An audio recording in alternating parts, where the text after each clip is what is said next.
All right, welcome everybody to MBG TV. My name's Armando Duran here with John and Jess. How you guys doing today? Great. We're How are good, real you? good. Amazing, How are you amazing. doing? I'm doing Good. awesome. Thank you. So what we're going to do here is I'm going to do a couple announcements really quick. The title of this talk is Getting a 30-minute Jogging Exercise in 10 Minutes. It's a video that I discovered with John on his YouTube account that got over 30,000 hits. So I think it's a really good subject to talk about. I want to do some quick announcements really quick. We got the CNT course coming up in April on the 22nd through the 24th in Madison.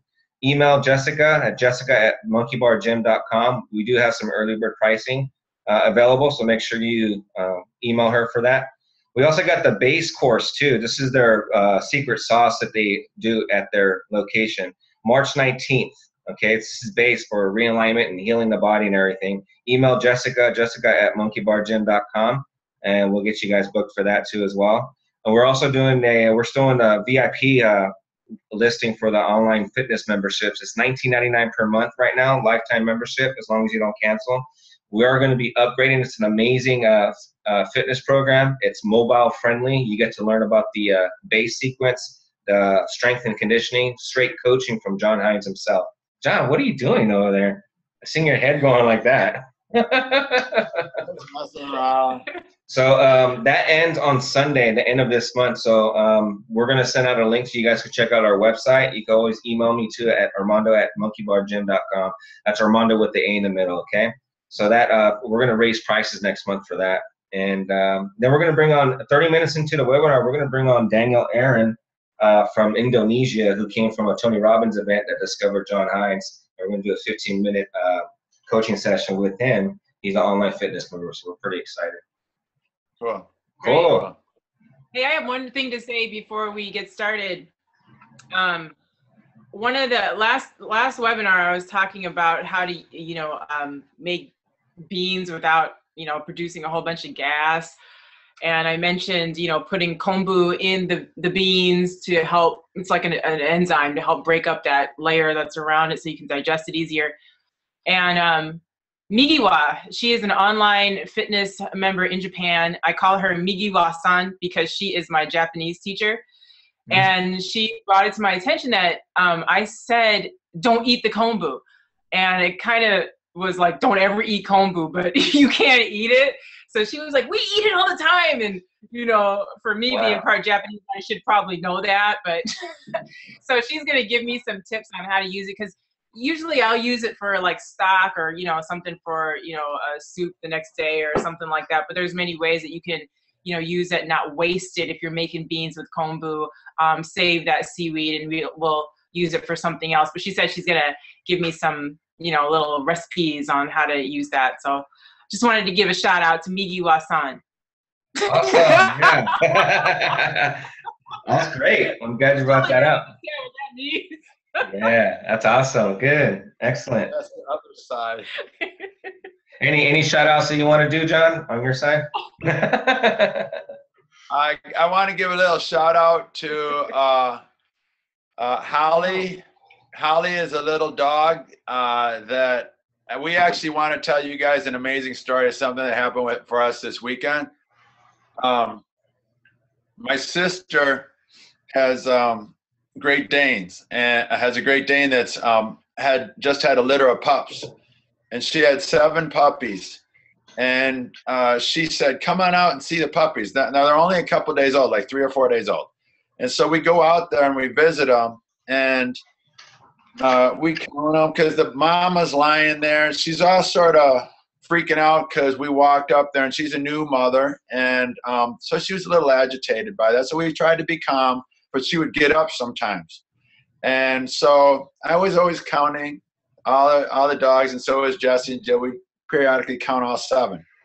So, she got up one time and then laid back down, and my sister Jill had went and got a picture to show us the father of all the dogs. So we're talking, about 5 minutes goes by, 1, 2, 3, 4, 5, 6. 1, 2, 3, 4, 5, 6. And we were like, where's the 7th dog? Where's the 7th dog?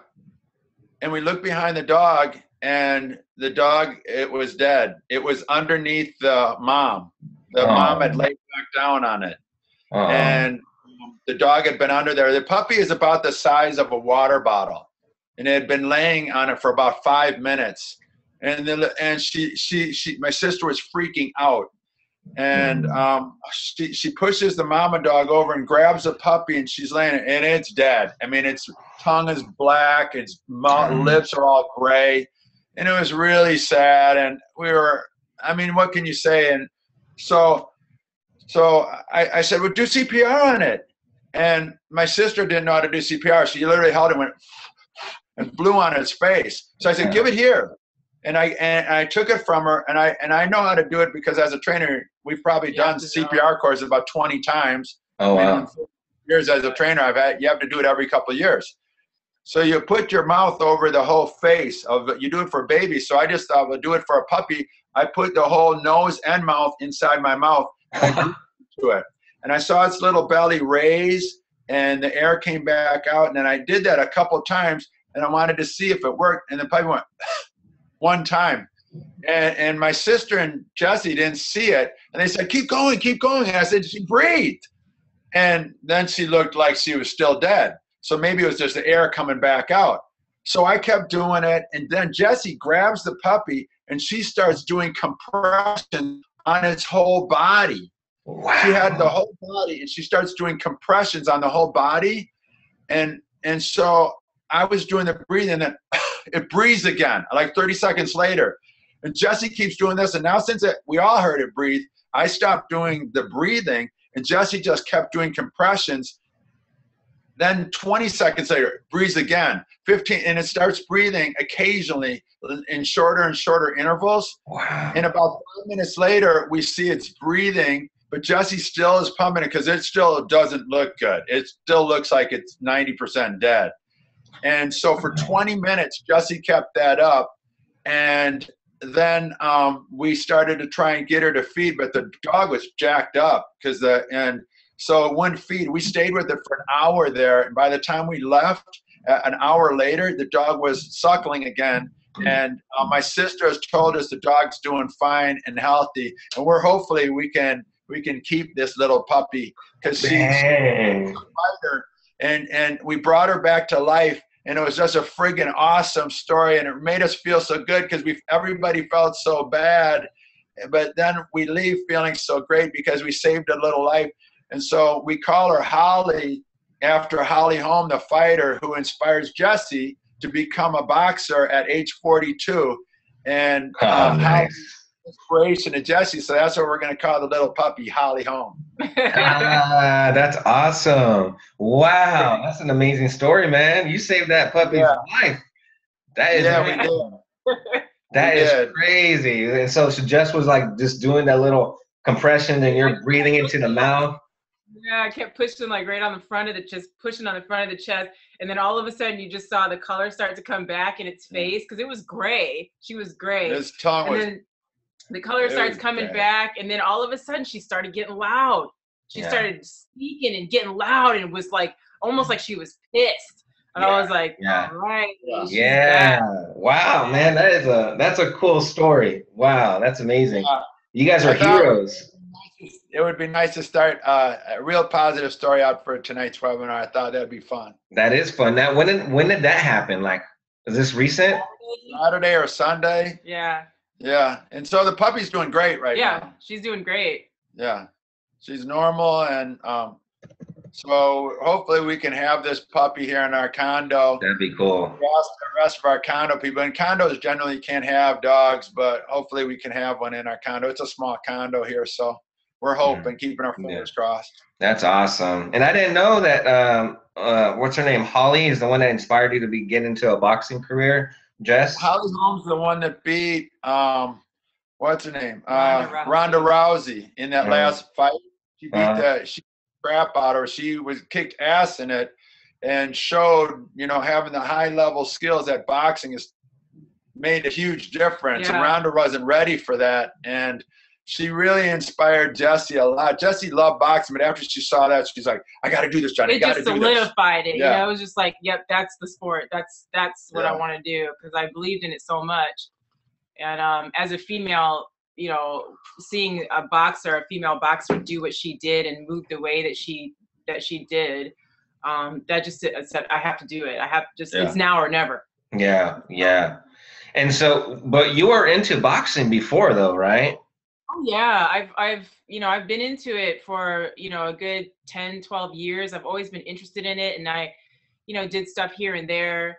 But I never was able to hone down and let's train. You know, it just wasn't the right time. I probably wasn't in the right frame of mind. I mean, I think I might have had too much ego, too much pride at a certain point of fighting, that it just wouldn't have been appropriate at that time. And now, you know, I didn't have a teacher at that time, and now he's here. And I'm like, now's the time. Yeah. You know, if I didn't do it, I would regret it for the rest of my life. Yeah. I would regret it. You can't live with that. You got to make it happen. Man. Yeah. Hey, that's inspirational. Your last video of how you shared your story, Jess, got so many hits on that little clip of you, how you got into it. Yeah, it was really inspiring. I mean, who does that at that age? I see a grocery store and they're like telling me, you know, yeah, I'm gonna, like one of our friends, our members said, yeah, I'm gonna make a lasagna tonight and I'm gonna put 2 Big Macs on top of it. Yeah. Like, great. From Taco Bells to kettlebells. That's what I'm talking That about. was a good one. Good title. That's awesome. I'm glad you guys shared that story, man. I'm so happy for that puppy. You guys saved that puppy's life. That's amazing. You gotta blog about that, man. Seriously, that's cool. We will. That's cool. Take a picture of the dog too. Oh yeah, we should do that. Take a picture and do a blog, and then tie that in with the boxing inspiration. Yeah. That'd be cool. Yeah, we'll do that.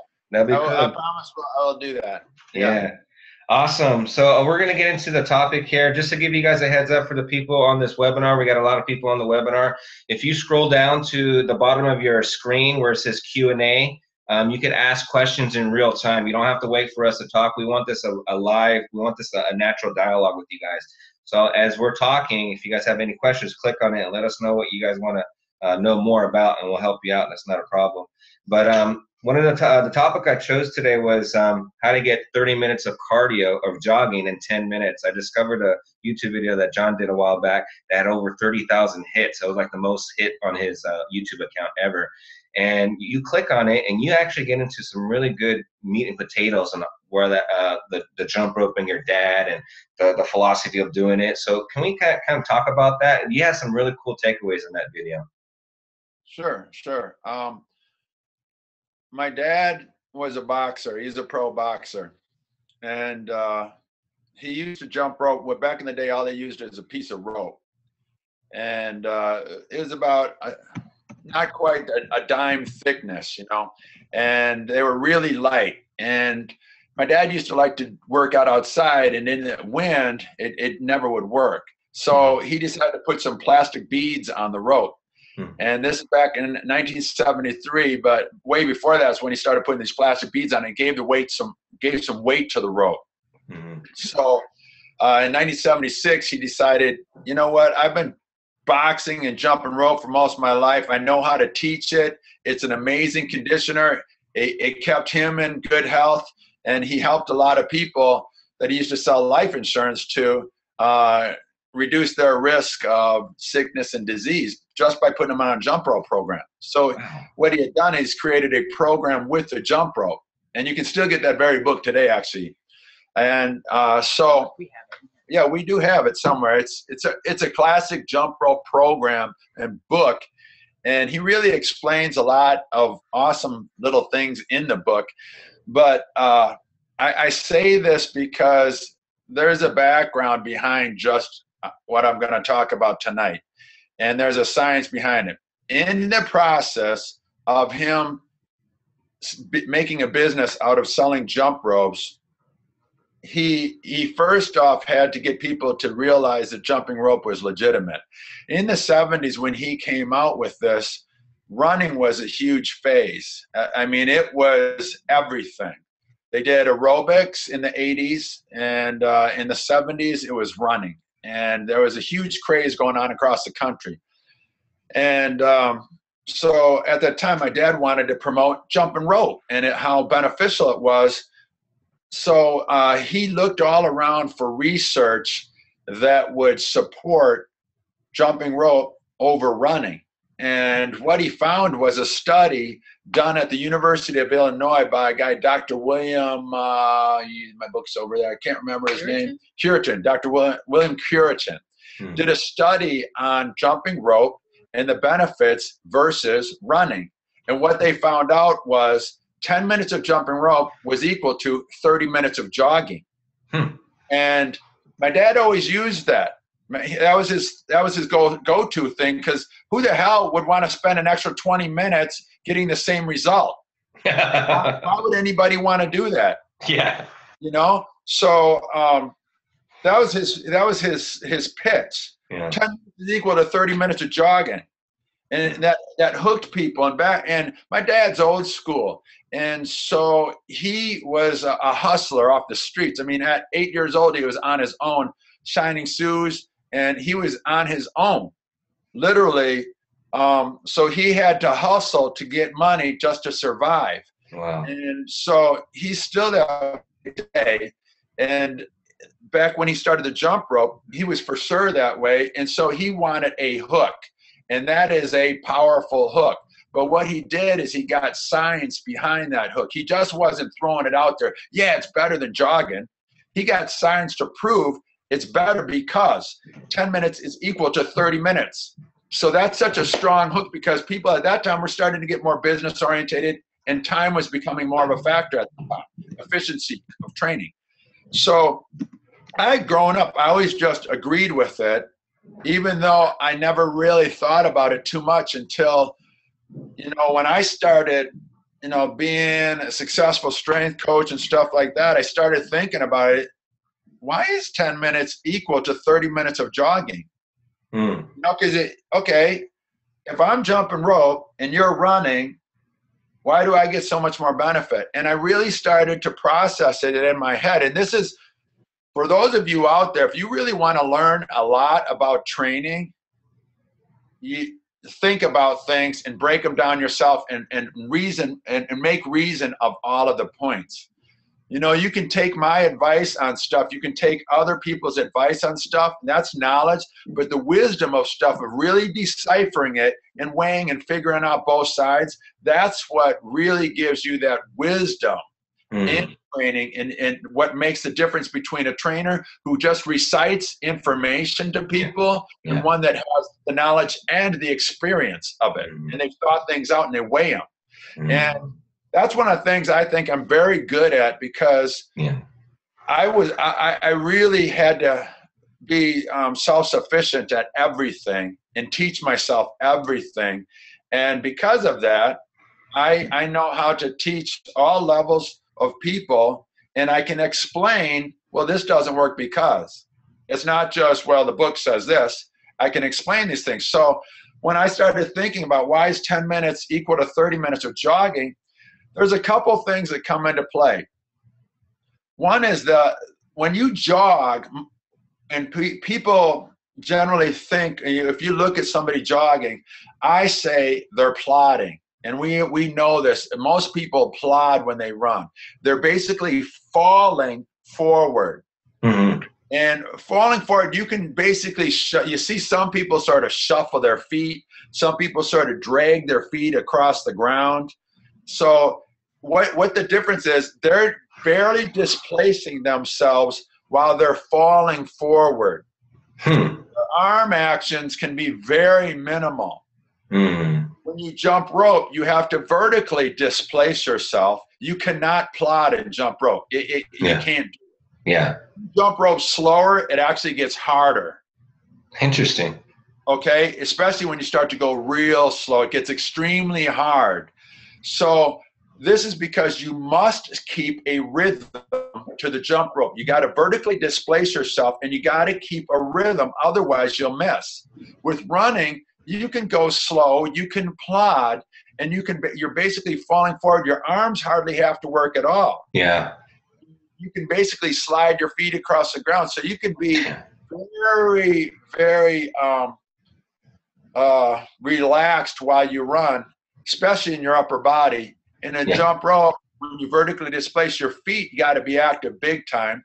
Yeah. It's completely different than falling. You got to vertically propel yourself, and the arm action has to. It has like a tight like movement, like that. And if you feel, if you guys at home put your hands on your shoulders or even on the front side of your shoulder and your chest, and you run, like imitate running really slow, and you'll hardly feel those muscles engage at all. But if you put your arm out to the side and do a little bit of this, but have it out to the side, you'll feel strong contraction. You can't help it. Yeah. Right? And I mean, it's going to be like this. Like you're jumping rope, like you're spinning the rope. Okay. So it's a much stronger contraction. So therefore, one elicits a very weak response in the muscles. The other elicits a very forceful response in the muscle. Body. One on the legs elicits a very low response in the legs because you don't have to have that rebound effect really succinctly in running versus jumping rope. You have to have that. Now, I'm not talking about running. I'm talking about jogging. This is what they compared it to. When people plod, they don't have to have that quick reaction off the ground. And that versus the jumping rope has to have a quick reaction off the ground. So two things with jumping rope happen, lower body and upper body, are a strong contraction that do not happen when you're running. And then you also have to maintain that rhythm when you're jumping rope. And again, you do not have to do that while you're running. So just in those two things, energy-wise, jumping rope is way more effective on the body, especially if you make sure you jump rope forward and backwards, because it elicits a different muscle. It recruits different muscle fibers, which is really healthy for you. So just in that,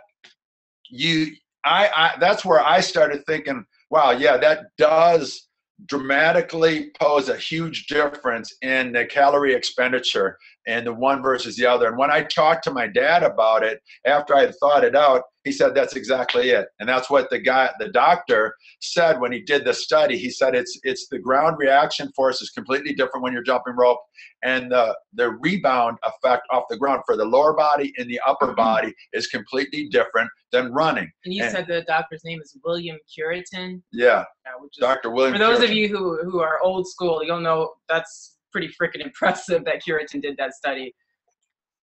Dr. Curitin was it's interesting. Some of you guys might know this. I don't collect new fitness books. I dislike them intently because they're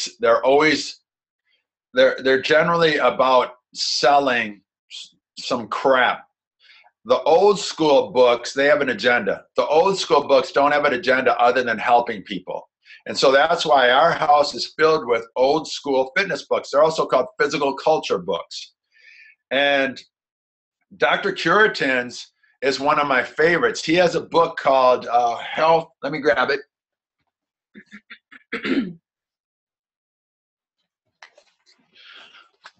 This is one of my favorite books.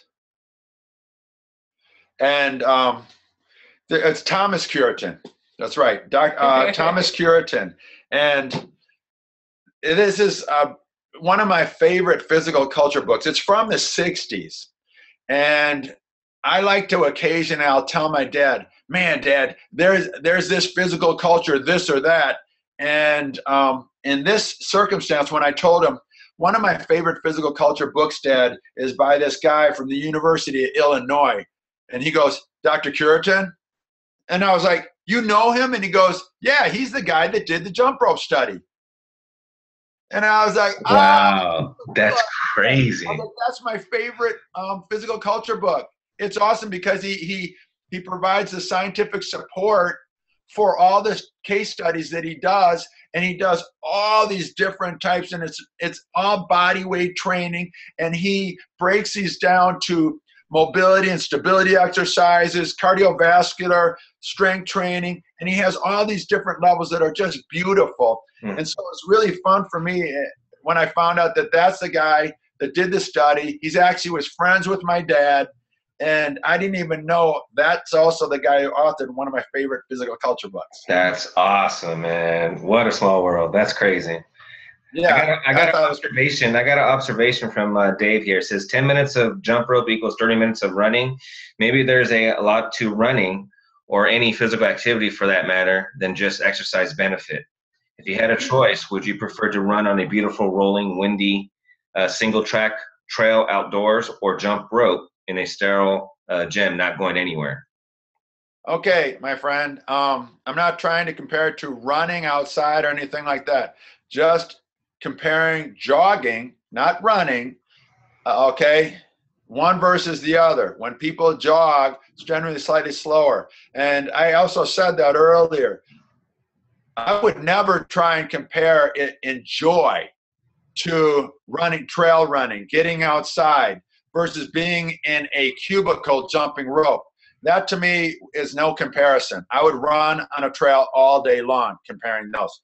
I'm just explaining to you guys out there tonight why, if you like here in Wisconsin, you ain't trail running right now. There's snow all over the place, and there's a lot of ice and stuff like that. It ain't happening, okay? So most everybody's working out inside right now, and one versus the other, that's what I'm talking about. Why is one so effective? That's all. I'm not dismissing. Running is friggin' awesome.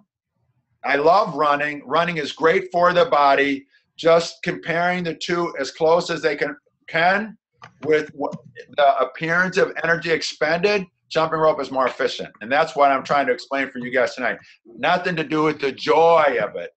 Okay? Yeah, and if you even look, watch people run, it's like, I think maybe John and I see 1 out of every 50 people who's actually running. Yeah. And I'm like, look at that pace. And you actually even say it. You look at it, you stare at it because it's beautiful to look at. Yeah. And that's somebody who's running. But the majority of people are just plodding along, a little faster than a walk. And then if you look at somebody when they're plodding, almost no one looks like they're enjoying it. They have these looks like they're dying. The people who are running look free. Yes. Yeah. Completely different appearance. But one of the things when you see somebody who's plodding, they're doing it because they have to. Right. It's a chore. Want to. Yes. It's a chore. And that's a big difference, and it's not fun. A way that I like to get people when they jump rope, don't count reps. Try and learn tricks. Just learn crossovers, learn side to side, learn how to turn from front to back while jumping rope. That completely changes your fun of it. Yeah. That one dude that was talking about a sterile room versus running outside on a path. Jumping rope and learning all these different tricks and stuff like that is more of a way. If you got to be indoors, you can have a lot more fun with it doing that type of stuff. And maybe you can try things like that. If you got to be indoors, have some fun with it at least. Yeah. But in any case, don't plod. No matter what you do, pick a different thing to do instead of plodding, running, because it doesn't look fun. Your body, when your body is slumped over like that, it looks depressed, and a depressed posture is unhealthy posture. Yeah, that's a good point. So if I want to go for a run, I should tell my wife, hey, honey, I'm going to go for a fall. I'll be right back. You'd probably do that. You would. And she'd be like, go for a fall just around the block. I'll be right back. she'd probably go ahead and push you. Just around the block, he's back like 50. I'll be like, oh, sorry, but what I meant is plod. I'm going to go for a plod. Go for a nice plod. Hey, Dave said thank you for that. He said, yes, thank you. I understand your point. But snow and ice does not have to send you indoors. I live in the White Mountains of NH. I don't know what that is. And trail run all winter long. Yeah, and it's Dave? Dave. Yeah, I'm talking about general, my friend, again. I'm not talking about, right when I said that, I was like, I was running in the snow yesterday. Yeah. I'm talking about the masses. Okay, whenever we do these webinars, I'm talking about masses in general. I'm generalizing that way. But hell yeah. Dave, you're get not in the mountains and run and stuff like that. That's cool as hell, Dave. Yeah. Don't go inside. Do everything you can outdoors. That's the best. And real talk, I mean, you're out there when it's snowing in the lake doing that Hoff thing. Yeah. Jump in the water. So go for your mountain run and then jump in the river, Dave. Okay. That'd be perfect. Jump in the river. That'd be nice. That'd be nice. Cool. Awesome. Yeah. In that video that you shared on the YouTube, you mentioned that that the jump rope that your dad created is the best in the world. Why is that?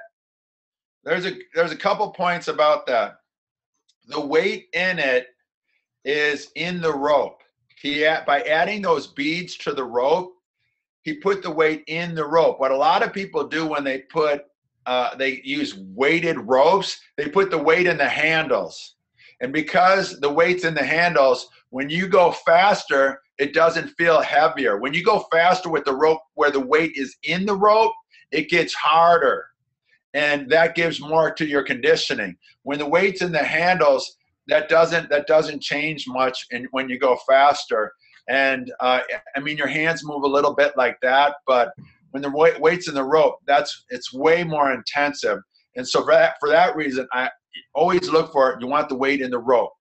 Having the beads also is better for training outdoors than indoors only. You know, a lot of people with jump ropes, they only can jump indoors, and having the beads on it allows you to go indoors, outdoors, whatever you want. You can jump in the wind as well with it. So for my boy Dave again, if you want to jump outside in the wind, try this also, run and jump rope. You know, you can go in the wind, you get your rhythm to your running. Jumping rope is much more than sitting in a sterile room. You can have a lot more fun with it. Yeah. So the beads help. The weight of the rope helps. Indoor, outdoor, that it is durable helps. Yeah. Now, what happened with that is a lot of jump ropes came in and knocked off my dad's original jump rope. Reebok did it. Adidas did it, I think, at one time, but Reebok was the first one. And I've seen it about 5 or 6 times where other companies came in and copied my dad's jump rope. And, you know, I always look at, you know, when people do a nice quality product, I like to support it. Yeah. And just because a lot of people, you can get things cheaper, but you end up getting a cheap product and you don't support those that developed. And a lot of people like myself, you know, I put a lot of time and energy into the training and the programming and stuff like that. And it is our goal to sincerely help you. So we don't want to cheapen any products, and that's a big deal to us. And that's why I'm even bringing it up, because it applies to like on my dad's jump rope to anything else like that. There's knockoffs of my Power Wheel, Jungle Gym, jump rope. There's knockoffs all over the place. But, you know, when people go and looking for a deal and stuff like that, sometimes think about the person that invented all this stuff. My dad with the jump rope. I've invented so many awesome training tools. A lot of time and energy and love went into the development of those things. But nowadays, the culture is about getting over on people oftentimes, and people steal and they cheapen. And I just, you know, it's cool, support. And a lot of times when I've talked like about TRX in my Jungle Gym, I got incredible amount of love from friends all over the world on, no, man, I always support your Jungle Gym over the TRX. Yeah. And I appreciate that. But I always just like to bring it up. I appreciate how much you guys support that and things like that. But there's always going to be those people that try and cheapen things like that from those that have worked so hard on them. Yeah. It got off subject a little bit. I'm talking about benefits, but that's good. I wanted to talk about a couple other types of jump ropes. Okay. There's a wire jump rope that a lot of people use today. It has ball bearing action and stuff like that. I'm not a fan at all of this jump rope. And there's a lot of reasons why. One is because it doesn't have much weight to the rope, people get really excited that they can do doubles and triples with the rope like that. But when the rope hardly has any weight to it, the amount of arm action in the workload done by your arm to make the rope go around is so much reduced because the rope is so light and because it cuts the air so easily. That's why I don't like those wire or cable ropes. Also, if you miss with one of those ropes, you're going to really, really screwed up. Oh, heck no. It's bad if you miss with like one of our Lifeline beaded ropes or a weighted rope, you know, the half or the 3/4 pounds and the 1 pound jump ropes. If you miss with those, yeah, it stinks. Yeah. But if you miss with a cable rope, a wire rope, you're going to get a serious welt. And don't miss with those going backwards, because if you get one of those across your face, you're going to look real jacked up for days. So there's on that as well. The feel for the body, it's lessened, and the pain to the body is heightened. So what those ropes are good for, if you have a workout that you want to hit X amount faster than everybody else, use one of those ropes. Yeah. Because I look at those ropes as a cheat. And I use a nice weighted rope. My dad's beaded rope or the 3/4 pound rope, or sometimes a little over 1 pound Lifeline ropes, where the weight's all in the hand, all in the rope itself. They're all adjustable too, and other ropes are not adjustable. And that's the difference for me on all those types of rope. Why I always still to this day, I still stay with those same ropes, even though there's different ropes out there now. Yeah. That's awesome. It's funny because I remember a long time ago, before I met you, John, that I noticed your dad was into boxing. He was a boxer and everything. Did you get into boxing too as well, John? Like, were you getting into it too? Yeah, I boxed when I was growing up every day. My dad would come home and I'll sort of tell it after he worked all day, he'd stop and he'd toss back a couple. And then when he came home, Johnny was a punching bag. All right, Johnny, let's do it. He lit me up so many times it was a joke. Come on, pat, pat, pat. And he'd be throwing punches, and I was little, and he jacked me up quite a few times growing up. But eventually, I learned how to slip punches, and it was cool. It was all cool. I mean, but he would do it whenever he'd see me, especially after I'd had a couple beers or something. He'd like come up and go, put him up. And I'd put him up, and he'd do this to me every day. He'd punch towards my chest, my hands would go down, and then he'd slap me in the head. He did it like every single day, and it would be a pretty firm slap to my head. He did it so much, I think the first time I didn't drop my guard, I was around 18. It's ridiculous. Wow. Man, so the reason I was asking, because we're having little issues with our mouth. There we go. Can you hear me? You keep freezing up, Armando. Keep freezing up, friend. I can hear you. Yeah, we got it. You got it? Can you hear me? Okay. You got it? Well, you're cutting in and out a lot. I guess keep on talking till I get back. You can't hear me? There you go. Okay. You good? That was okay, but you froze up. All right. It's probably the Wi-Fi, but I got full bars here. I don't know why it's doing that. No, the reason I was asking because like Jess. Okay. Can you hear me? Fuck. You can't hear me, huh? Yeah. Go ahead. I lost the question. I can hear you. We're good. Repeat the question. Oh no, the reason why I was asking is because I feel sorry for. You can't hear me? No. Huh? You can't hear me, huh? Okay. I guess you just hold on. Yes, we can hear you. Oh, okay, got it. Okay. No, the reason why I was asking is because I feel sorry for Jess' first opponent in the boxing tournament, because she's been training with you for over a decade, and your dad's an inventor of the boxing jump rope. So I feel really bad for the first person that Jess gets into the ring with, because she's gonna knock the head off the shoulder there. She's training really hard, and we've talked about that and about her she's not even going to have a sparring partner before this first match. The only person she's going to work with is me the whole time. And so she was a little worried about that. We talked about that, and I said, okay, if a woman comes in there that's 210 pounds and knows how to fight like I do, then you might have a problem. But I don't think that's going to happen. So if she can get used to me throwing punches fast at her, she's going to be all right. And she's getting to the point where she's getting very comfortable with slipping the punches, moving away, moving out, countering all the punches, and her footwork is getting there. I'm really happy with how she's progressing. She looks tight as hell in all her movements. Yeah, Nice. I'm happy. He's happy. That's awesome. That's awesome. Cool. So Daniel's trying to get on right now. He's having a little bit of difficulty trying to get on.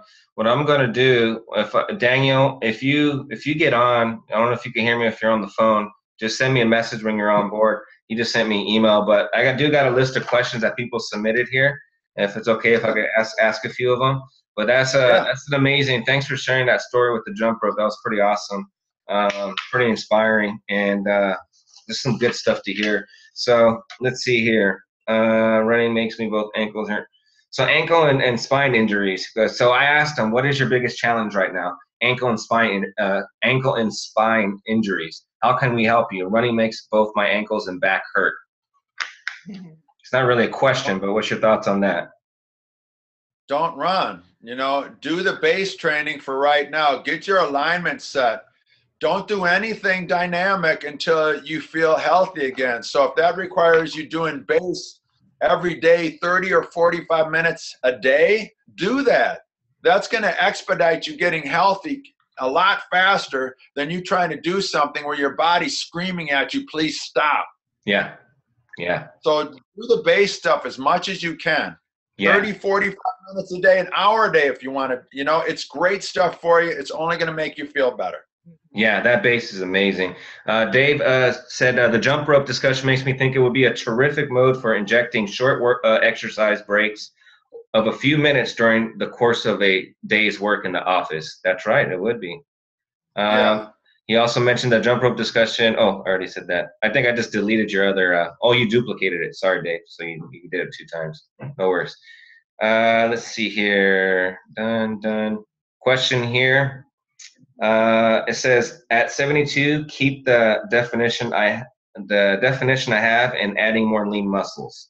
So that's the question. So what is your biggest challenge? So they want to keep the definition and adding more muscles. That's At 72 years old? At 72, 70 years old. Yes. So what do you think about that? The question was he wants to get leaner what was the question? He said he's 72 years old. He wants to keep his definition and add more lean muscle at that age. He's got to eat a little bit more. And it's 2 things. I will tell you something that maybe I'm not sure. What is your name? His name is Oscar. Hey, Oscar. Okay, so being 72, you might know a guy named Reg Parks. Reg Parks was the Arnold before Arnold. I talked about him before. And I asked him, how do you put muscle on, Reg, and get really jacked and stuff like that? And he said, it's very simple. Eat more, lift heavier. That's it. And so if you really want, if you're staying lean and maybe you're jumping rope or doing other things, continue doing those. Then you got to supplement that with your training that you're doing, your strength training. Are you slowly progressing it so that you're still maintaining great form, not cheating to improve your reps, but always staying within yourselves and slowly, incrementally increasing your reps or your weight that you're using or your challenge of exercise that you're doing. If you do that and you eat just a little bit more, that's how you support the body when you start to train a little bit harder like that. And that's how you get, a little bit more lean body mass. Even at 72 years old, it's still possible. Thank you. That's good. It's good stuff right there. Another question that was submitted. This person just signed up for your online fitness program, and she's really excited. She used to train in the Chicago area, and she really loves her. She has a lot of the equipment still from back then too. So her question is not really it's a question. So I suspect I have a case of tendonitis in my elbow. It's restricting everything. Is there a holistic remedy? Should I see a doctor? Does it hurt inside or outside? Either way, it's going to hurt one of those areas. And there's a couple of things. Do your base training, okay, and do your brachiation. If you do your brachiation and you do it every single day, if not twice a day, and you're hanging, maybe I'm putting my hand here, maybe one time you're hanging here, then you're hanging here, then you're hanging here, and you're doing all these different angles. And you can do these with your feet on the ground. Get used to hanging. While you're hanging, you want to drop the rib cage. You want to work to extend that arm. While you're doing this, what you're doing is you're creating balance from the grip all the way through the shoulder. The reason why you have tendonitis is because you have an imbalance in the musculature around your arm. Generally, that's from having internally rotated shoulders. So maybe you got to look at, damn, do I sit rounding my back all the time? Do I type all the time like this? Those are the types of things that when you do a pull-up or anything like that, your elbows start to flare out. Even when you're doing chin-ups, your elbows start to flare out. When you're doing push-ups, your elbows, instead of tracking properly, your elbows, sorry, hon, your elbows flare out more. And when that happens, the shoulder rotates. And when that rotates, you start to get everything following that out of alignment, which is your elbow. So when you do a strong pull or something like that, because it's out of alignment, you overstress one side over the other. And a great way to get balance in there is, we got one old video I did a long time ago called Wrist 60s. You can find that. Maybe we'll post it for you guys on our online membership for you guys. It's a great wrist exercise. A good friend of our, Coach Summer, showed us this. And combine that with our base training and the brachiation that we do in our base training as well. You're going to really feel a difference within minutes. Now, if you say, it sounds like you have a lot of the equipment, and if you don't have like a free hanging, like a chin up bar or something like that, you should be able to get a pretty good effect of brachiation with the jungle gym. Yeah. So you still have some options. Another thing that I really like, I love the brachiation is hands down the best way to go about relieving that. But let's say you didn't have that kind of equipment and you had no way of, hanging from anything. One of the things that John told me a long time ago about helping with this is taking a newspaper, just a page of a newspaper, and grabbing it and always just working it into a ball. So you're always twisting it like this, not using the other hand, but just grabbing the whole paper and working it into the ball. And that will help a little bit. But the best thing is to do the brachiation. But if you don't have any other options, that newspaper one's pretty good.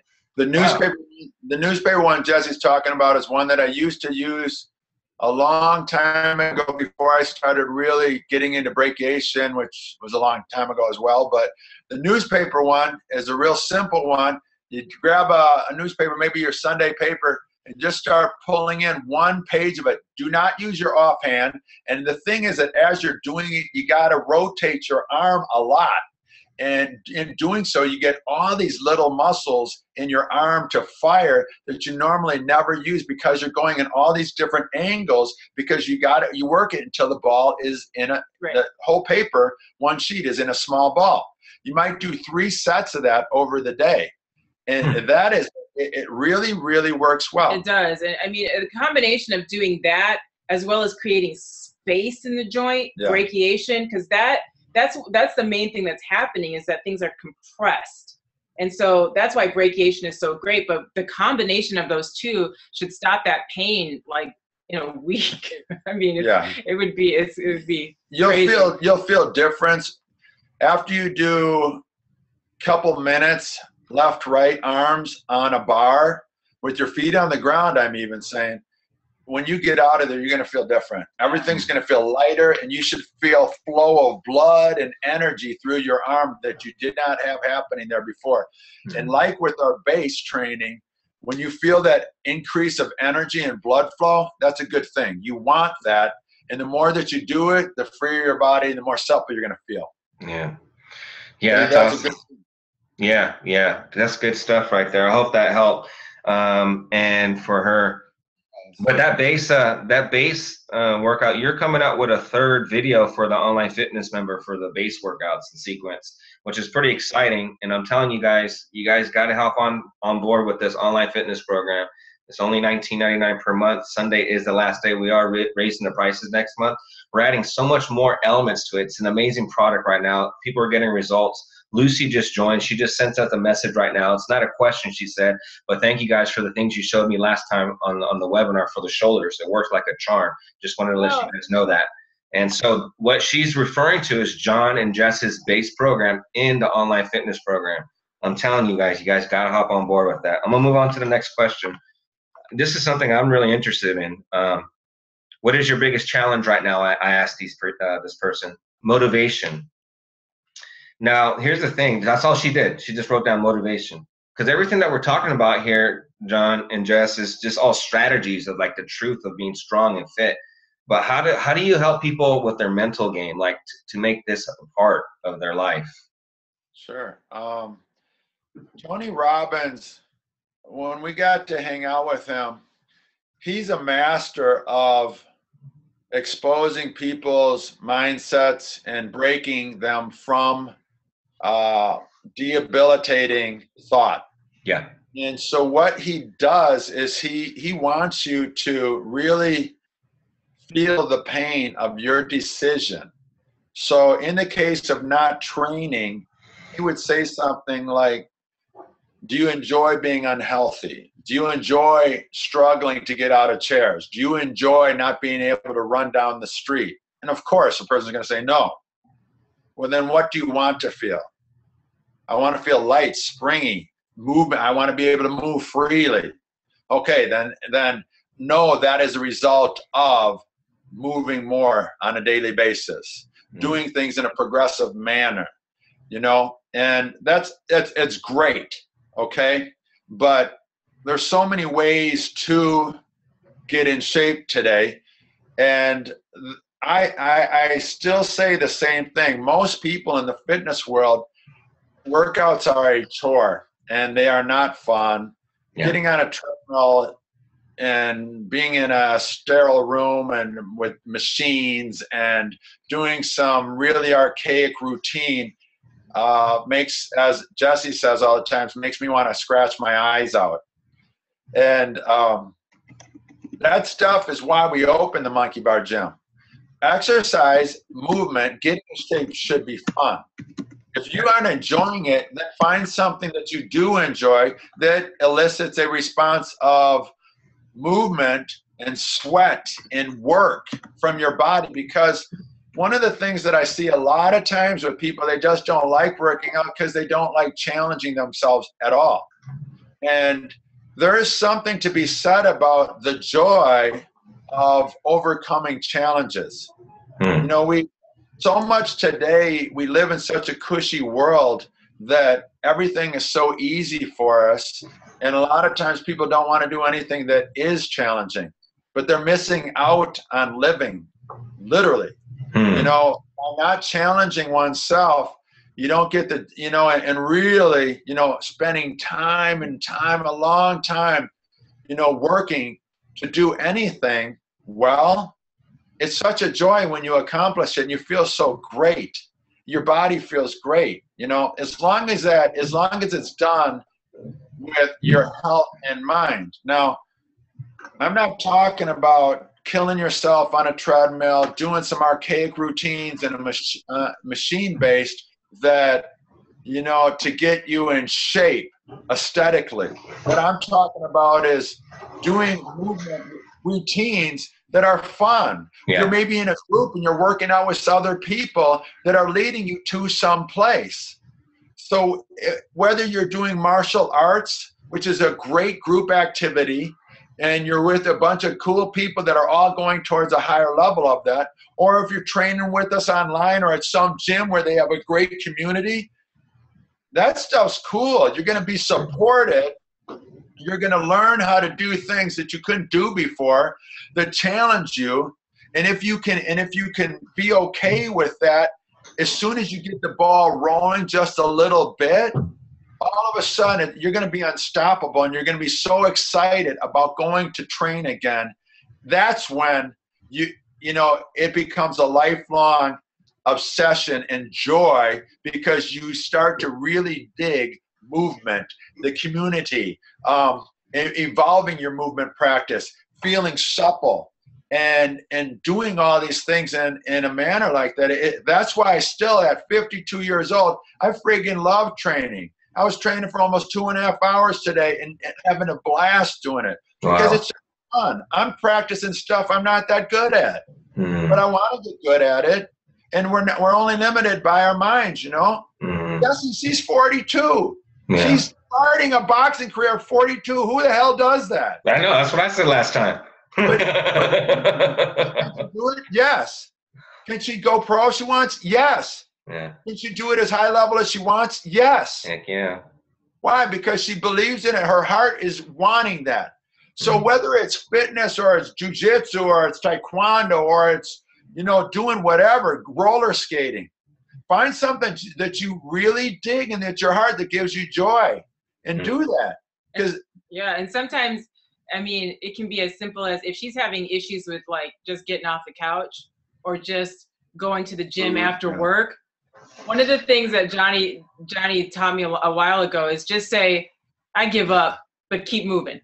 I give up. Keep moving. I've done that so many times in our training where I'm just like, I quit, but I'm still doing it. If that's all it takes, then start right there. And then all of the stuff that John is talking about is going to come to fruition. You'll find it. It'll be there.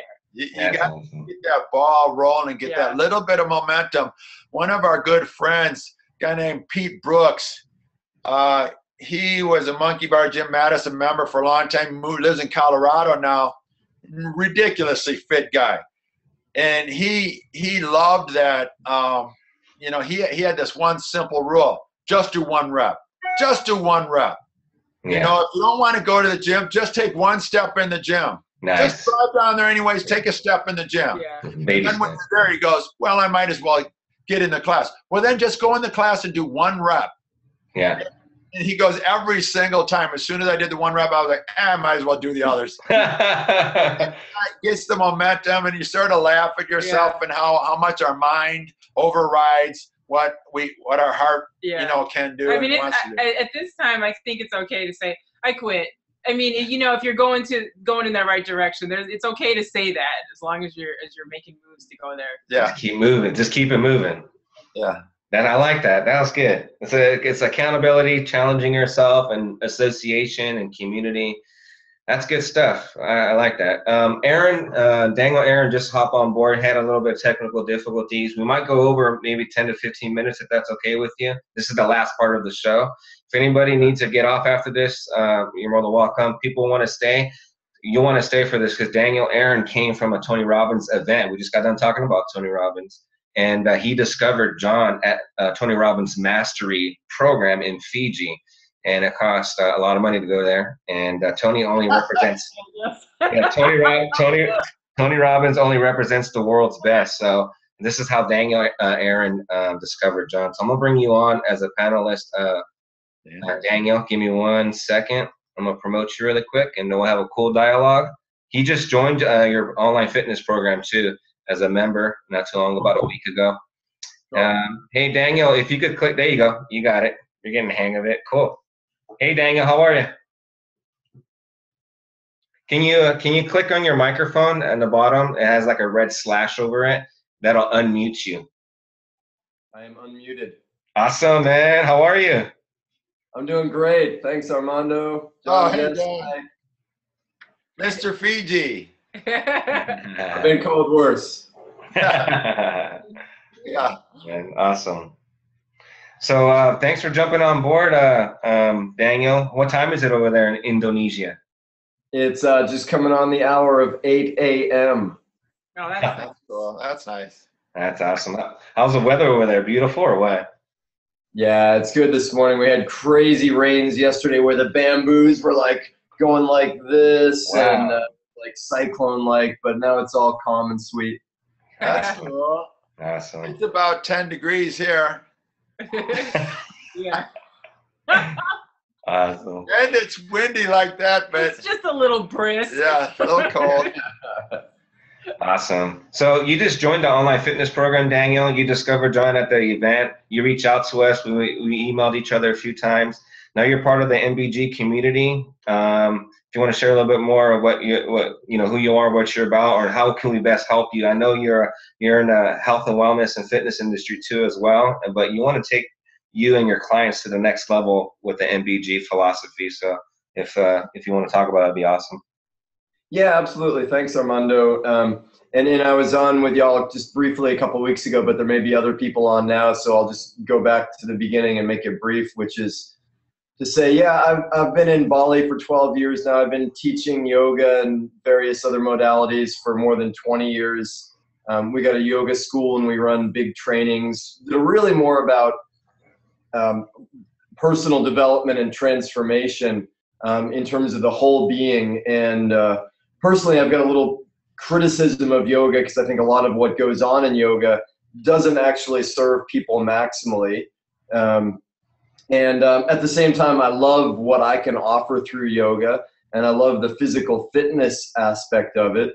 But in my own life, you know, I came from, as a kid, being an athlete, amateur athlete, but, you know, I got my body pretty screwed up from not knowing how to really balance it in athletics. Then I went into martial arts with judo, and I got a lot more strength and density to me. And then when I moved into yoga, I was like, wow, I got to lose all this muscle in order to get some flexibility, not really understanding much of the balance of strength and flexibility, which I'll come back to as a question. But I mean, I think what attracted me to your work, John, is when I just saw the video of you when I was in Fiji at the Tony event, the way you approached natural fitness. I think I heard that phrase, in fact, in natural strength building, as, you know, coming from a way of moving that creates incredible fitness and vitality, yet also is fun and natural and creates a sense of free movement, which is, you know, from my experience, not so common in the fitness industry to look at it that way. So part of what I'm interested in is just for myself understanding better how I can be maximally fit and free in my body and strong and flexible, and how I can incorporate more of that into what I share with people, and, you know, potentially love to get you guys to come over here to Bali and you know, be a guest on one of our programs or something like that. So that's the quick background. Does that hone it in a little bit? Yeah.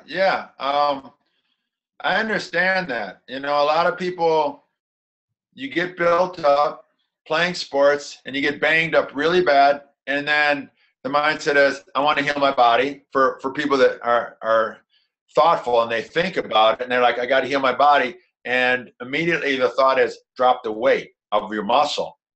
And, you know, we work with so many yoga instructors. They come and learn from us because I'm fortunate that the guy that I learned from, he studied with BKS Iyengar for 15 years. He had been doing yoga his way for 30 years. He was a big dude. He's built almost identical to me. He was not a yogi looking type guy at all. And he played football. He played basketball. He wrestled. He was a strength coach. A lot of similarities with myself. And in no way did he intentionally lose muscle to be more supple. And that's where a lot of people, I think, they think that they need to do that, which is not true. We need to strengthen weak links to become more supple. We don't need to stretch muscles that are, we don't need to statically stretch any muscles. We need to actively engage weak links to create that balance, to put the body in the right position. That's what gives us suppleness.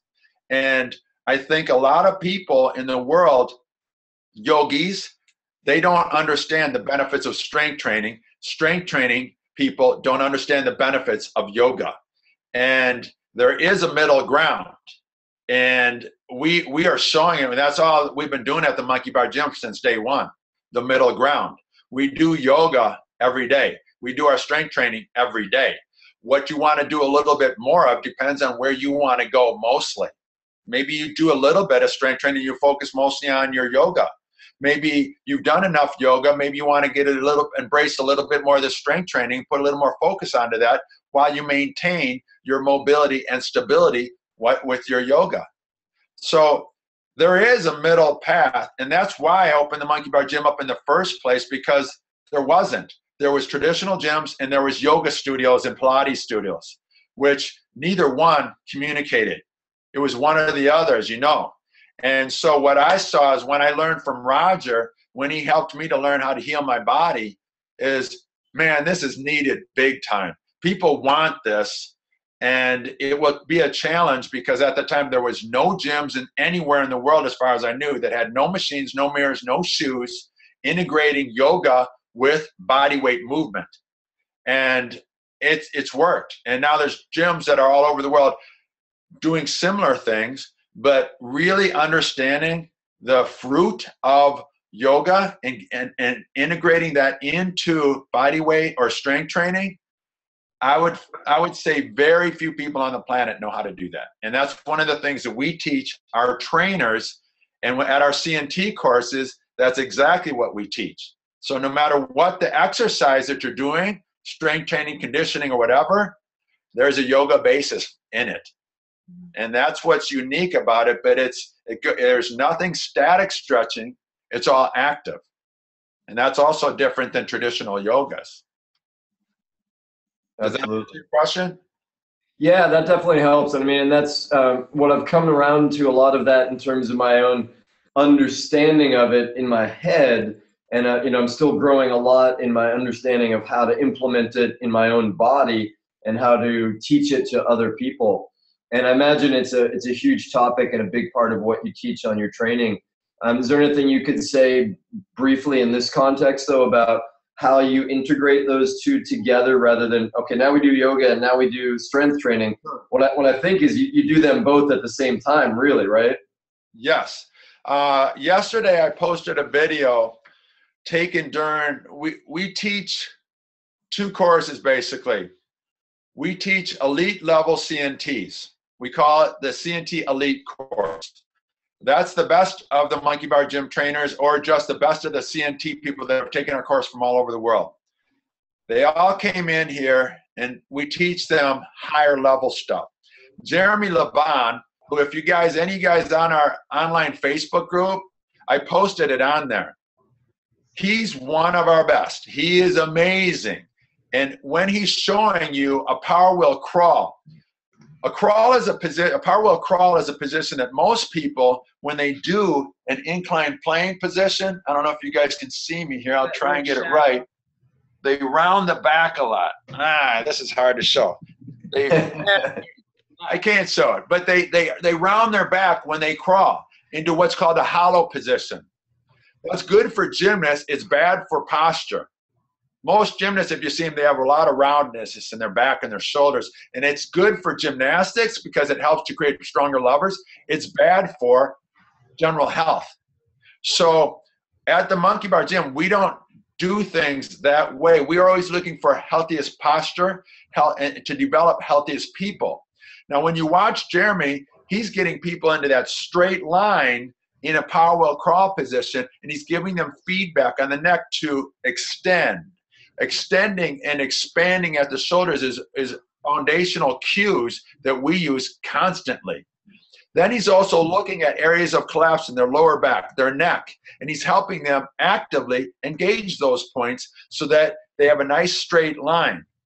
He gives all these great cues. So for you and everybody else out there, what it is that we do and what makes Monkey Bar Gym trainers so special is they can train somebody, strength train them to a high level, but also it's supported with Aishin's yoga and our base training to correct misalignments, strengthen weak links, and then really high-level trainers, all of our trainers, which they can put them together into every single exercise we do. And that's where you get extremely strong and balanced. In that video I just posted yesterday for you guys, look at all the little cues Jeremy does. Can you apply those same cues to push-ups, pull-ups? Yes. All of them apply across the board to all types of exercises. And that is exactly what we teach at the Certified Natural Training course. And that's what separates our trainers from all other trainers. Having the ability to heal and to strengthen is unique in the training world. Mm-hmm. Yeah. Does that help? Yeah, that's cool. That's awesome. It makes a lot of sense. And you know, as you know, I'm new to this long distance monkey bar gym access, and I'm getting into the workouts that y'all are sending, and it's awesome. I really appreciate it. I'm a little confused. I really like the base training, but how is that? How is it ideal for me to integrate that into the rest of the workouts? That's the base positions of all things. Okay, that's a standalone. You can do that on your own. You can do it after training. You can do it before training. Oftentimes it depends on the workout. I don't like pre-fatiguing the body, so I might do a light version of that before I train. And so the base teaches you the proper positioning for all the exercises that you might do in a workout. The better that you get at those positions, the easier and stronger your workouts will be. Yeah, awesome. I've just tapped into the base training probably twice since I got on in the last month, but I've already found myself just involuntarily bringing those into my yoga classes. Yeah. I like it. At one point that I didn't talk about, Tony had us out at his Namali resort for about 8 days one time. We love that place. The people are the nicest people on the planet. And man, would we love to come out there and do a course or something like that, for sure. Come to Bali. Come to Bali. We had a great time the last time we were out there. So if we can hook something up like that, let's do that. Yeah, fantastic. Well, let's check in later about that. We don't have to bore everybody with those details, but I can totally picture the whole thing. It would be awesome. For sure. Awesome. Yeah. Well, do you have any other questions we can help you with? Well, yeah, you know, one that I get a lot, and just switching realms a little bit into the nutrition side of things. I am mostly focused on veganism as part of an ethical thing that comes from me that I learned out of yoga, and that's part of it. But at the same time, I really want maximum nutrition for total vitality. And I get that there are a little bit of differences from y'all's approach to that, though I suspect you get the question that I get a lot too, which is, what about the protein? And what's your response to that? How do people get enough protein in the way you're approaching eating? Okay, well, we do talk about that a lot. We don't like to say veganism, vegetarian, or give anything a label. The only label that we like is the general one of eating plant-based, whole foods. Yeah. And when we do that, what we want to reach the biggest audience, and if we can impact the biggest audience of people that can eat this way, that has the greatest positive impact on the planet. Veganism is 3% of the people on the planet are vegans. That's a very small group. And so if we look at it that way, we're only effectively talking to that group and maybe a little bit outside of that group. And what we see is that if we say that and somebody tries being 100% plant-based, you know, instead of 80 to 90%, which we say, or more, you know, whatever, but if we say vegan and somebody doesn't like it, they go back to the way they were eating, and then they also dismiss it if they ever hear it in conversation. So it gets a bad rap. And one of the reasons why we even bring it up is because most all the plant-based books that you see out there, and I know you're aware of all those different plant-based books, they spout veganism. They do not have hardly any. Joe Furman's the only one that will have any animal products in there. But plant-based is not veganism. And that's for a reason. The goal is reach a bigger audience, help more people become healthier, you know, and that's a big deal. And so what our objective is It's just to eat as healthy as possible. If that includes some fish occasionally, for your omegas or something like that, great. If that includes eating some eggs or occasionally having some other type of animal product, great. Are you still conscious? Can you still be conscious and eat that way? Yes. Just because you're not 100% and you're not saying I'm vegan, which is a judgmental thing, we almost feel in ourselves, that a lot of people, I know in the vegan world, they'll knock you. Well, how long have you been vegan? Give me a break, okay? It's about getting healthy. It's about impacting everybody around the world and helping people become healthier. I don't want the judgment, and neither does Jesse. We don't want that. We want to help people. So we reach more people plant-based, and we can make a positive impact by schooling people on what it really is and what it really isn't. And that allows people to let their guard down a little bit and not feel so worried that, oh God, is that okay? Or can I have we go over to my mom's house and she made turkey. Okay, we had some turkey. Are we still like 98% plant-based? Yes. Are we still moral? Yes, big time. Are we still improving the world because we're not using as much animal products and supporting factory farming? Yes. Things that we get, they're local. Eggs, local. So, that's what we try, and that's why we say that. And I used it for a long time. I said vegan, and Jessie would always say plant-based. And when I started talking with her, she said it's because, I honestly believe we affect more people in a positive manner. And I was like, you're right, we do. I'm not going to say vegan anymore.